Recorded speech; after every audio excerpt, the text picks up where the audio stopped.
me betina me page ha ya na me the figures ba pa na figures na hu hia because figures no na ebema ye hunu hwan na etwa atro ena hwan ena eka no kore eye simple figures no ena ebema ye hu hwan na etwa atro ena hwan ena eka no kore enu nti na de bia me begina ha na maye manim fia na me de no fact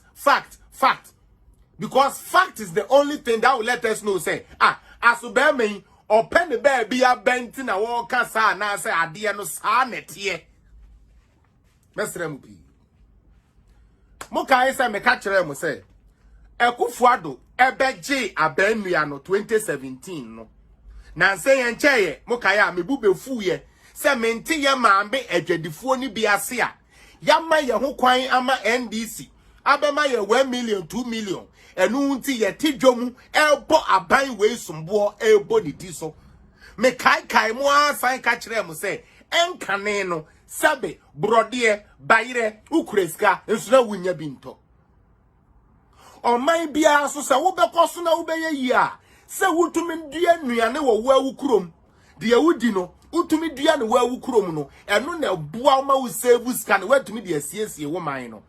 because sika nka esanka wo de kokra aduane fra ma no ne ba no ende nyame adawroma sel aduane no ewo krom ni asite welcome ewo wukrom so de eni kwanse wo kokop sabe ekofe sika kese bia na wo de akokra aduane afra ma no ne na wo de aba me de ba specific kura po chire mu say eye 2012 2014 me nyame ye madom 2012 de na me Ghana. I was in Ghana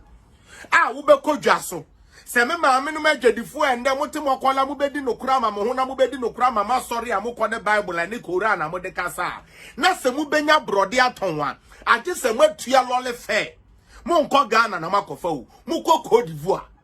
na makofa na mo de aba hwe Cote d'Ivoire sika na wutua for transport wo be sesa sefa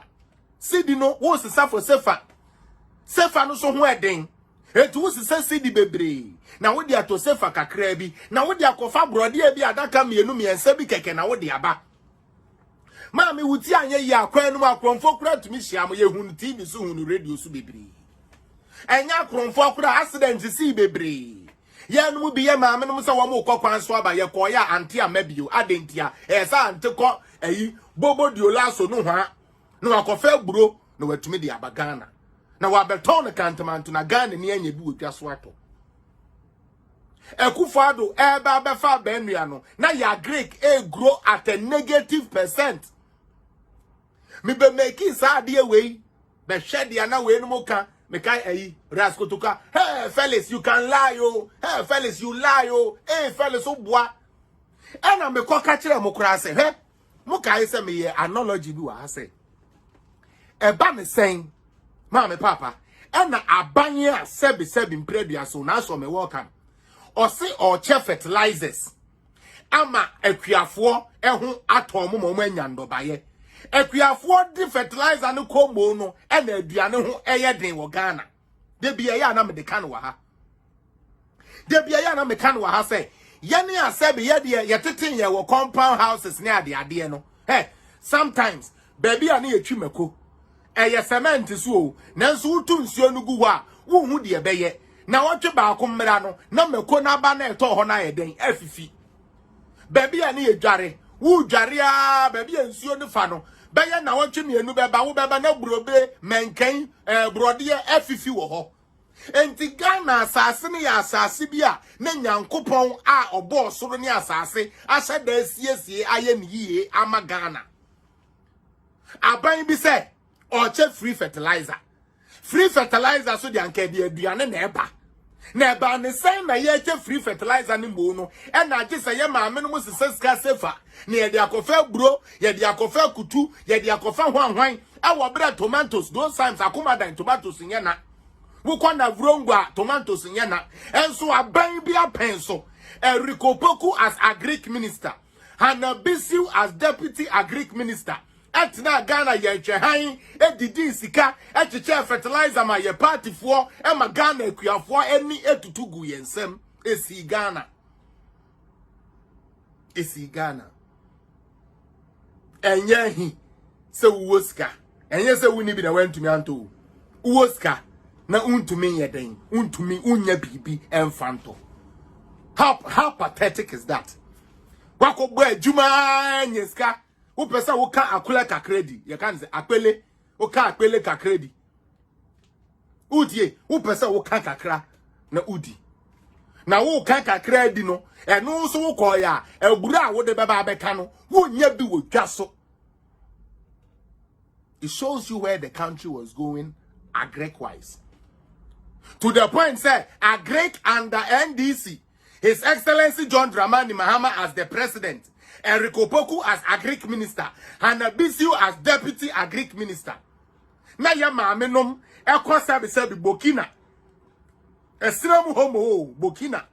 Ni akofen toes, ni ya diaba. And then the ya maamenom say nini na you refi. Stay siesta, welcome, na share page na mame. Ya maame no ma ti dwa so wura afiri se ebire bi na omo kwotena sabe truck so ya hwehwe sabe aduane na gu bottom awie no wunya ba bi ntena entene ya de wato bottom no so na ka ni denti sei wo sabe akoma ni na ada woto. This happened in Ghana. Ya DAC na me buy na me be ka kire mo say since 2017 2017 that time no near do 2019 agric nkoa add 10 billion to the pockets of Ghanaians. Fellas the oboa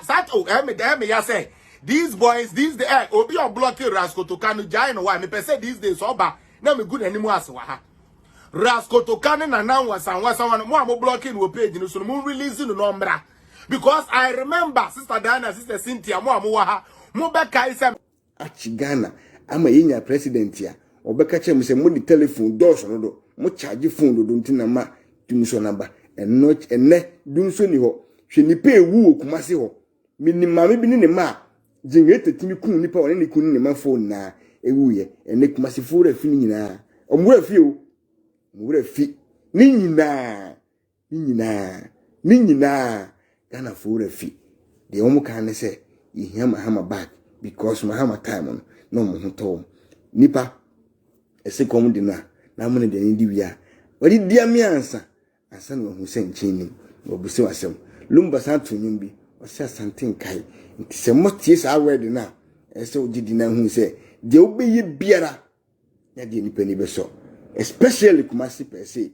into your president na so obedia dia you very careful because we bibia na wanye bibi o Kumasi a nipa ni so da de obeyi bia omani so because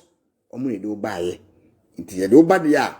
wo asudie se e wo se wo develop wo monko a wo awunim na wo do beba na bakoye mpuntuduma otamale no wo beti wo ba binka se de kufada yi mistake akoje interchange wo tamala ye see bin sida wo ye ring from tamatu tamala ye see bin sida ye see waye ayi efensen tamatu Accra railways nti eye bone ensesen koye wo ho esenkani na ekokumasi ana omayi mistake ana makoya bawo nti mesrese achievement ni na no mesre we dey sembusa adesrede enso momfa ni nyina mra ni fi mu akufo do ni mase de me hwa no